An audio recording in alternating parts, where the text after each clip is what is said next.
Alright, today we're going to continue with the method of undetermined coefficients.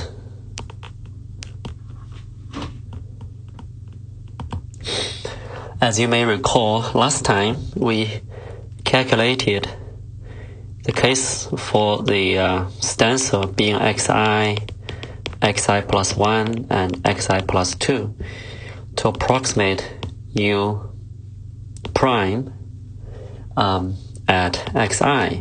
Okay, so we ended up being able to do it by having an appropriate linear combination of uxi plus 1 and uxi plus 2. And the coefficients turns out to be negative 3 over 2h here, plus 4 over 2h here, and minus 1 over 2h there. And we wrote it in a way that it is negative 3 u I. I'm going to use ui and u of xi interchangeably, and plus 4 ui plus 1 minus ui plus 2, the whole thing divided by 2h. So there will be a wider stencil to approximate u prime. And obviously we don't have to use this stencil. How about maybe, for example, xi minus 2, xi minus 1, and xi? How about that?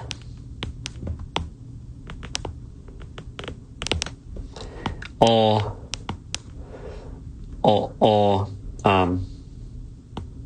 xi minus 2, xi minus 1, xi, and xi plus 1. These four to approximate u prime and xi. Alright, this goes on.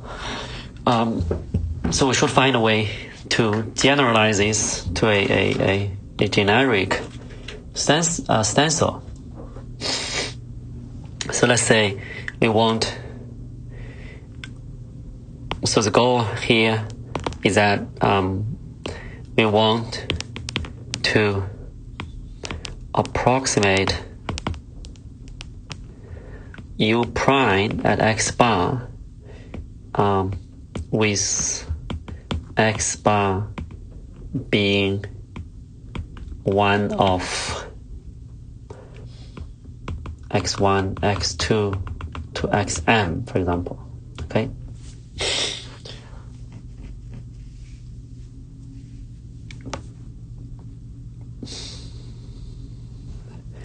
So for e.g. for the first case, for xi plus 1, xi plus 2, this is a moving stencil. They will always end up to be negative 3, 4, negative 1. So the value of y doesn't really matter. You can think of this as we're going to as x bar is equal to x1, and stencil is x1, x2, x3. So basically, you have two nodes to your right. Okay? So the value of I above doesn't really matter. That's why we don't have the I now. We assume we're approximating at x bar. That x bar is just any of those n locations, x1 to xn. It's really the same as what we did last time. You only need to do a whole bunch of Taylor expansion. So what we do is that you assume the coefficients, and then find the conditions that they should satisfy. In other words, step 1 is that you're going to expand u of xi around x bar. Alright, for that I is equal to 1, 2 to n, depending on the size of a stencil. There may be just 3 of them for our example. This n is not the number of nodes only on your finite difference grid. Okay. So what we have is that so you can go back to the last video to check the Taylor expansion formula. The uxi is equal to ux bar plus that xi minus x bar u prime at x bar plus xi minus x bar squared over 2 u double prime at x bar, and so on and so forth. Okay.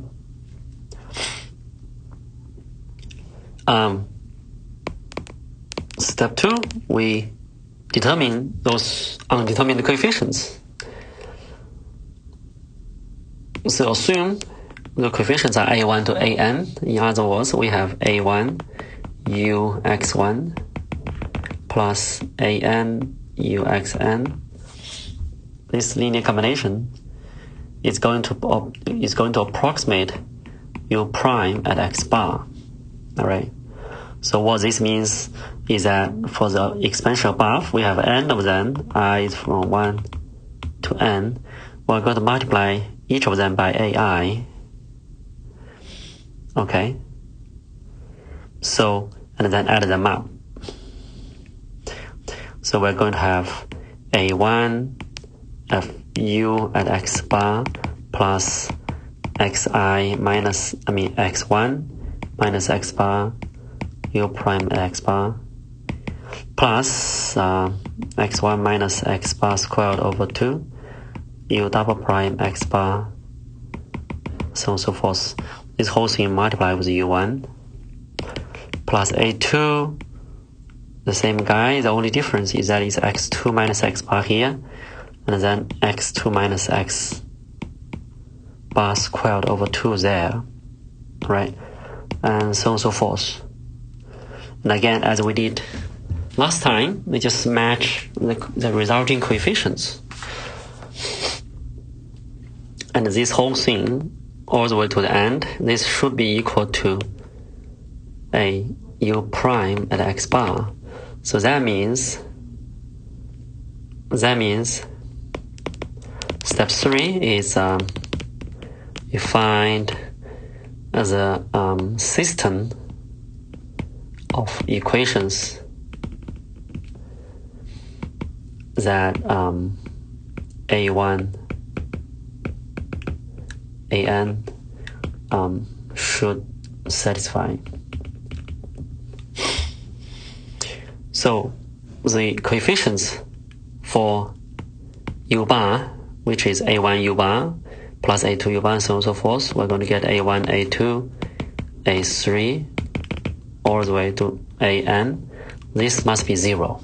Okay, this must be 0 because that's the coefficient for our ux bar, and the right hand side has no ux bar. The right hand side has only u prime. The right hand side, this guy, only has u prime of x bar.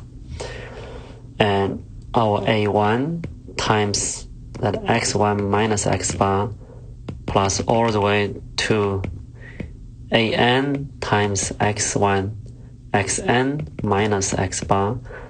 This must be the coefficient for u prime, which we know must be 1.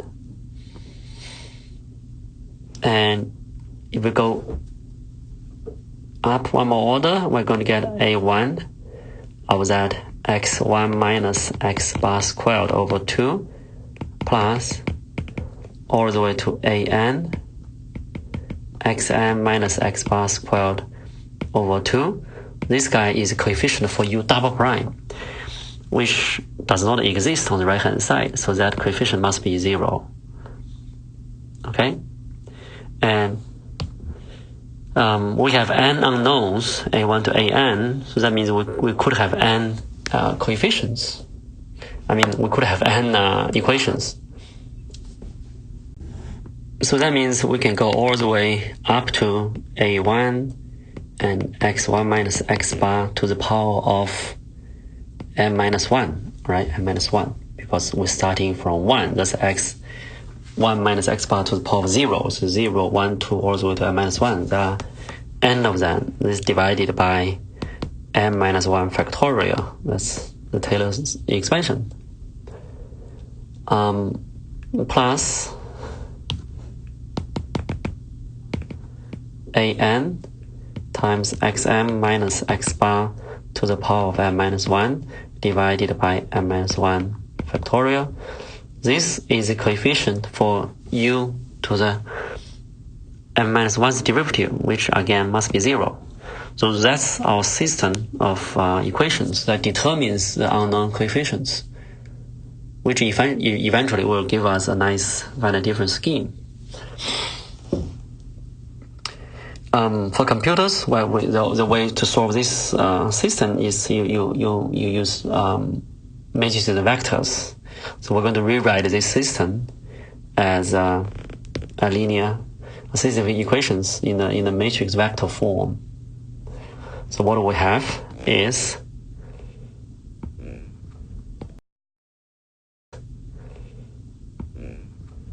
a big matrix times big vector, which is A1, A2 to AN. All right. So AS equal to B. The first row corresponds to our first equation. So it's 1, 1, all the way 1. Okay. Then multiply this row with the unknown A, you get A1 plus A2 plus A3 all the way to AN. And that is equal to the right hand side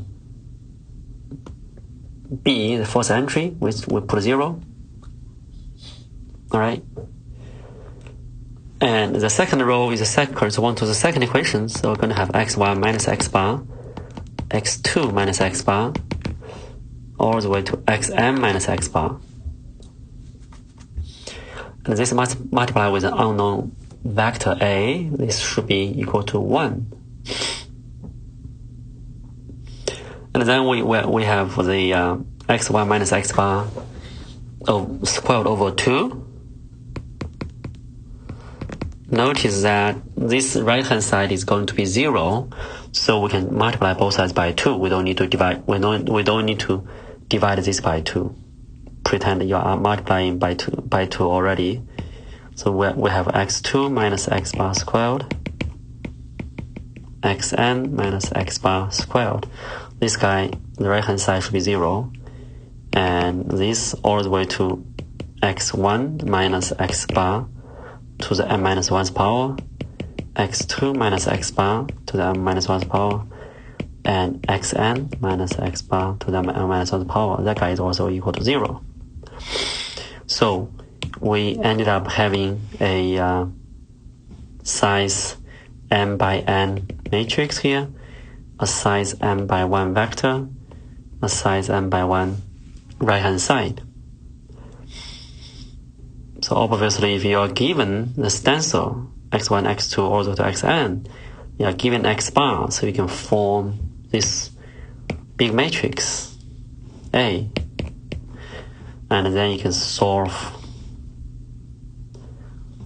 big matrix A times the vector little a is equal to a given right hand side 0, 1, 0, everywhere else 0. So if you do x1, x2, x3, and to approximate the derivative at x1, you will get what we did before by solving essentially the linear system we had last time. It would be identical to the system here. The importance of doing this way is that we can automate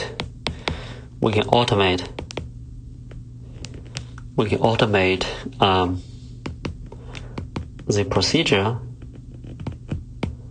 of generating finite difference schemes.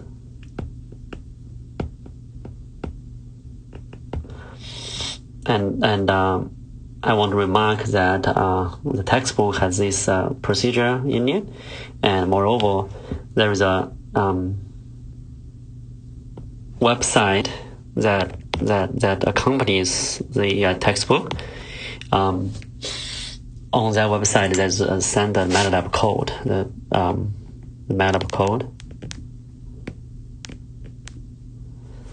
coming with a book.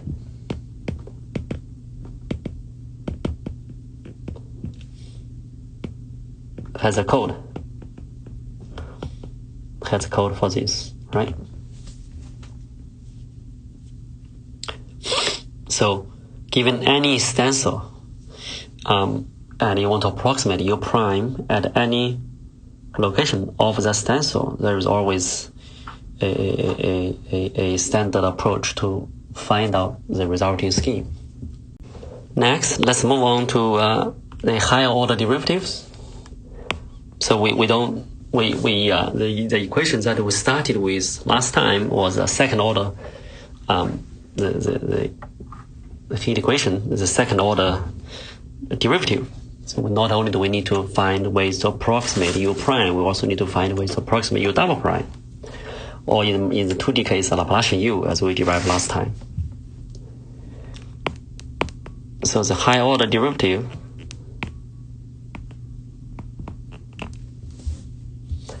and for now, U double prime.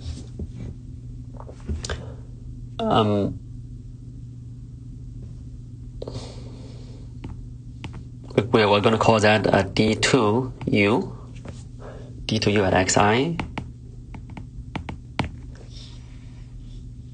And one possible stencil for this is that maybe we can think of where we want to evaluate the second derivative at xi. We combine xi minus 1 on xi and then xi plus 1, right? And it turns out that you can simply do 1, negative 2, 1, and this whole thing divided by h squared. H squared, h is the step size.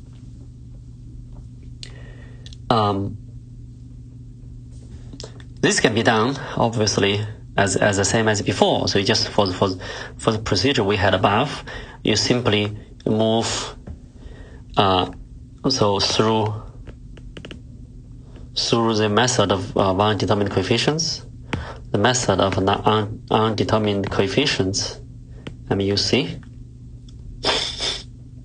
is a change. What you do is that you change the right hand side from what we had before is we want 0, 1, 0 everywhere else because we want to keep the first derivative. Now you want to do second derivative, you simply change that to 0, 0, 1, and then 0 everywhere. Okay, because you know your U x bar disappears, your U prime now also disappears. You want to keep the U double prime. For this simple case, we can easily see it. If you run that code in the book, you'll get this 1, negative 2, 1 as well. But here, there will be a simple 3 equations. So basically, what we're doing is that we have U xi plus h. So it's an expansion. It's the expansion of the U xi plus 1. So plus U prime. H U prime plus H square over 2 U double prime plus H cubed over 6 U triple prime, so forth, and this is order H to the fourth. The UXI stays with UXI because it's itself already. You don't need to expand itself around XI. And UXI minus 1 is UXI minus H now, U prime, plus H square over 2, U double prime, minus H cubed over 6, U triple prime. You replace H by negative H from above. And if you assume the coefficients to be A, B, C, so we're going to multiply this by A, that by B, that by C, A, that by B, that by C. okay, we'll get the coefficients for u at xi is a plus b plus c. That must be 0. And for u prime, we're going to get a minus c times h. That is 0 as well. Okay. For the u double prime, we're going to get a plus c times h squared over 2. This must be equal to 1. So already we see that a is equal to c. So here means a is equal to c, which both these two conditions would mean that a is equal to c is equal to 1 over h squared. Okay, because a plus c is equal to, okay, because a plus c is equal to 2 over h squared. And then to make a, b, c, the sum 0, you need to make b negative 2 over h squared. So a equals c equals 1 over h squared. B is equal to negative a plus c, which is negative 2 over h squared. So this way we got the scheme over here. Okay, 1, negative 2, 1.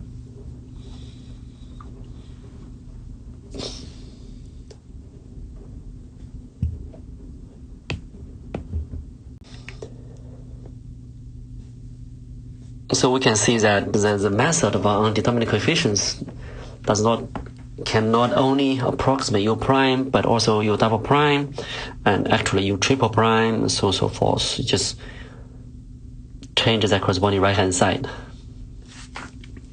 And on any stencil in general. So that's the first approach, which is the method of undetermined coefficients. So assume your coefficients and then solve them by doing a Taylor expansion and satisfying the corresponding equations. The second approach that we can do these sort of things is that we can obtain.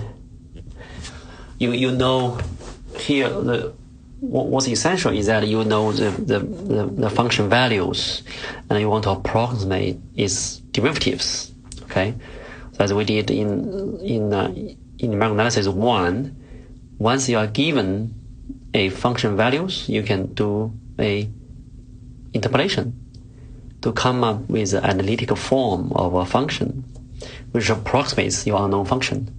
Once you have an analytical form, you could take derivatives. Okay, if you want a fifth derivative, just take the derivative 5 times. So to summarize, basically what we do is that you first obtain a polynomial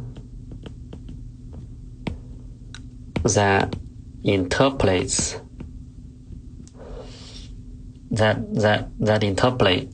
at the given nodes,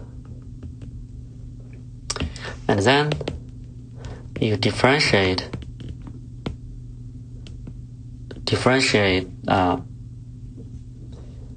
the resulting polynomial.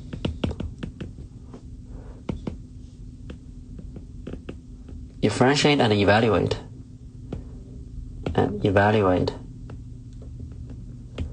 At that x bar. Okay, you do this as many times as you want. If you want the first derivative, you do it once. If you want the second derivative, you do it twice.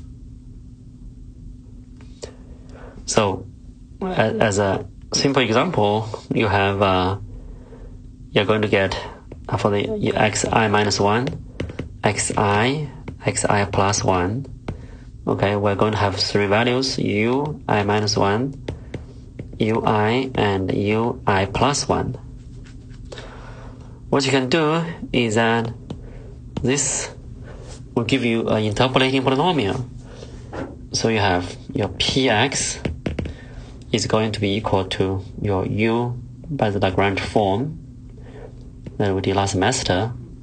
So ui minus 1 times L I minus 1 of x. So it's a characteristic polynomial for the first node, a quadratic function, plus ui li of x plus ui plus 1 li plus 1 of x. Okay, of x.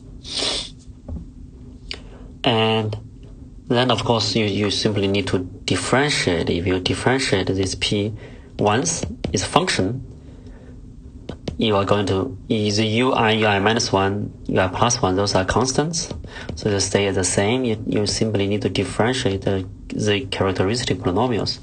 Li minus 1 prime x plus ui li prime x plus ui plus 1 li plus 1 prime x. And then you evaluate p prime. If we're talking about approximating u derivative at xi, you evaluate. Okay, if you do it again, p double prime, you would need your xi li minus 1 double prime x is a quadratic polynomial. You take the derivative twice, you're going to get constants for 3 of those. And then you evaluate. I encourage you to do this by yourself, and you'll see you ended up having the same scheme, minus 1, 1 minus 2, 1.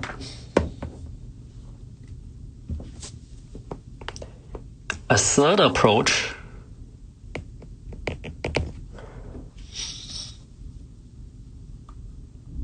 is fun in the sense that we'll build on top what we had before. Basically, the trick is that if you repeatedly applying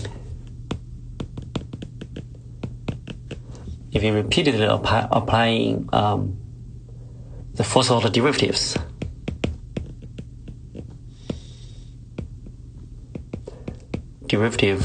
schemes. This is an analog of the calculus version, right? So if you differentiate the function twice, you are repeatedly applying the derivative twice, you get a second order derivative. So if you apply the first order scheme, the schemes for the first order derivative twice, we should get a scheme for the second order derivative.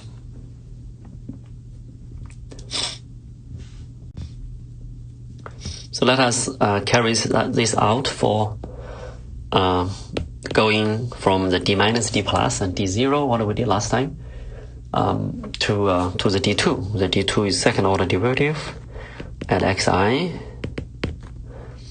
So this is the second order derivative, and we want that to be, if you apply a d plus, the first order derivative, to u at xi, and then you apply a d minus outside.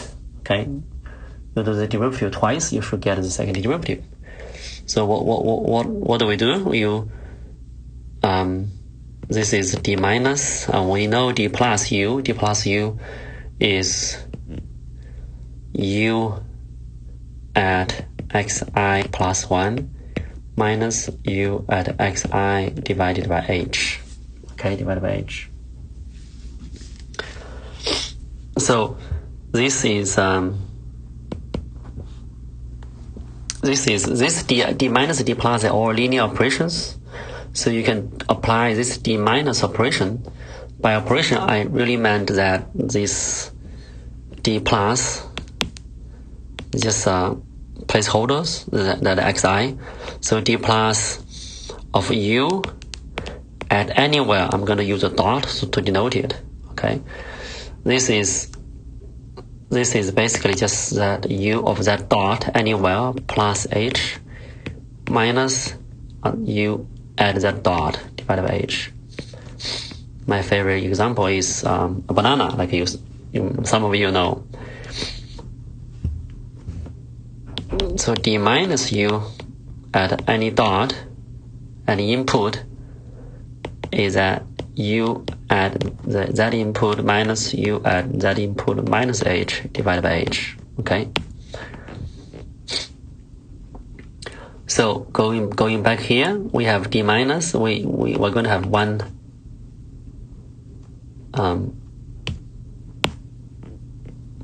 We're going to have that 1 over h d minus u at xi plus 1 minus 1 over h d minus u at xi. So that dot now is instead of xi, again, that scheme is just that xi was just a placeholder. You should be able to replace xi by anything else.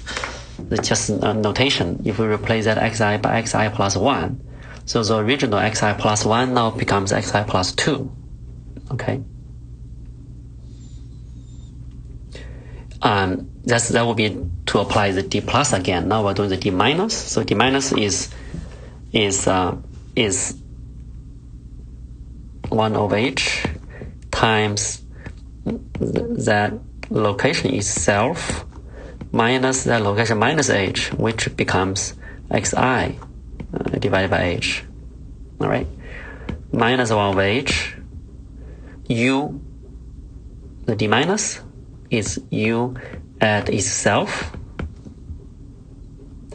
minus u at itself minus h, which becomes xi minus 1 divided by h. So by simplifying the terms, we're going to get h squared on the denominator. On the numerator, you will have u xi plus 1 minus uxi and then minus another uxi later, minus 2 uxi, and then minus becomes plus u xi minus 1. So you see that we ended up with the same scheme that we did above, 1 negative 2 1 divided by h squared. Okay. You can do your practice. If you, instead of d minus d plus, you switch the order d plus d minus. Okay, d plus d minus at xi, you'll get the same scheme. Which is h squared u xi plus 1 minus 2u xi minus plus u at xi minus 1. If you do d plus,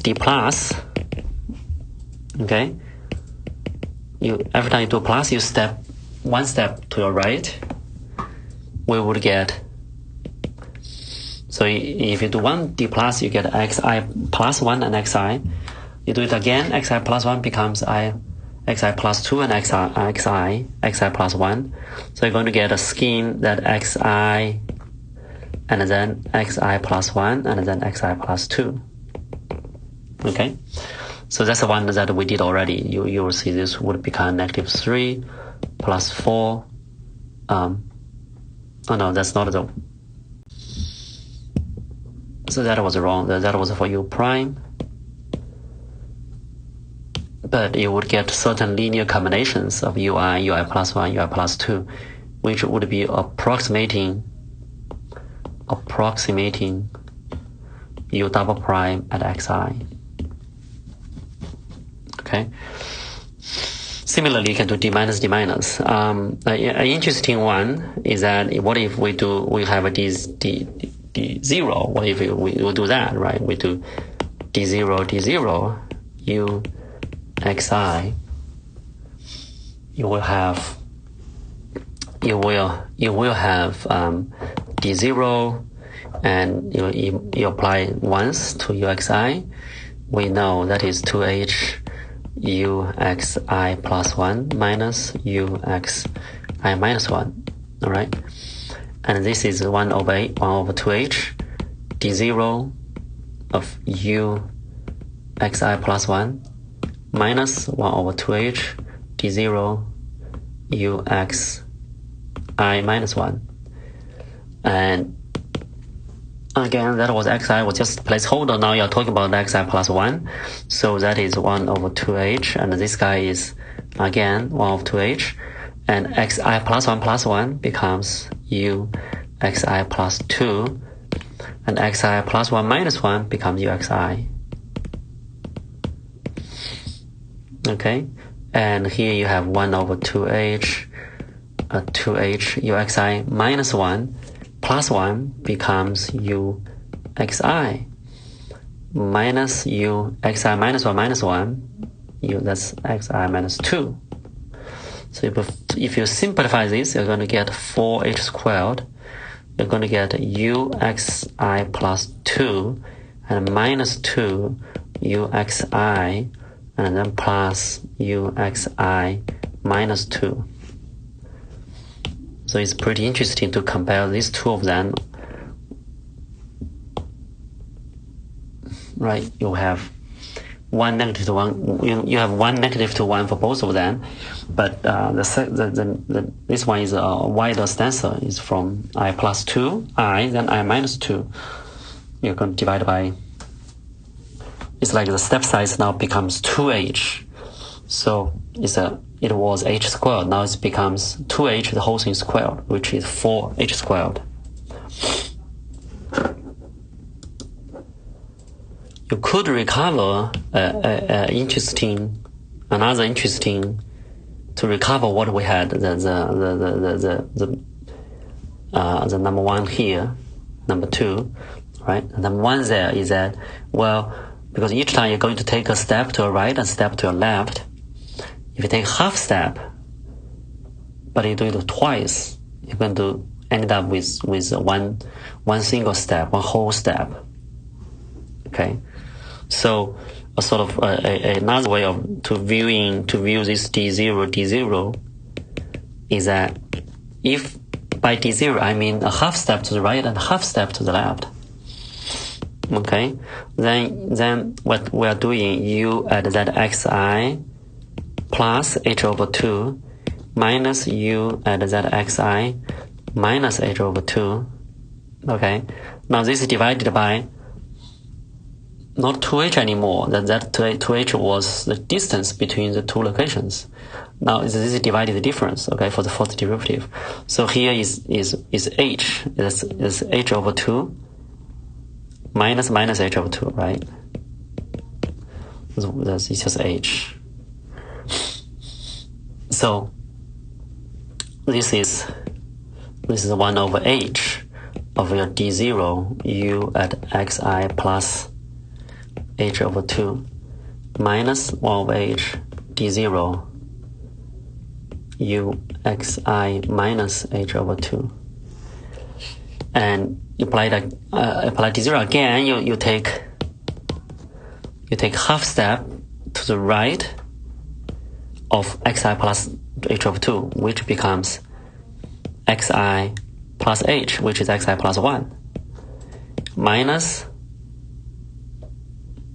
uxi, because it's uxi plus h over 2 minus h over 2, divided by h again. Okay, minus 1 over h.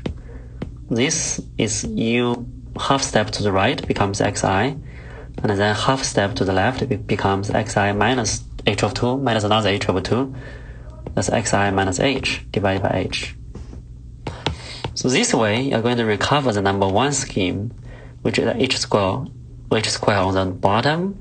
On top, you have x u of xi plus 1 minus 2 u xi plus u xi minus 1, right? So that's again over there.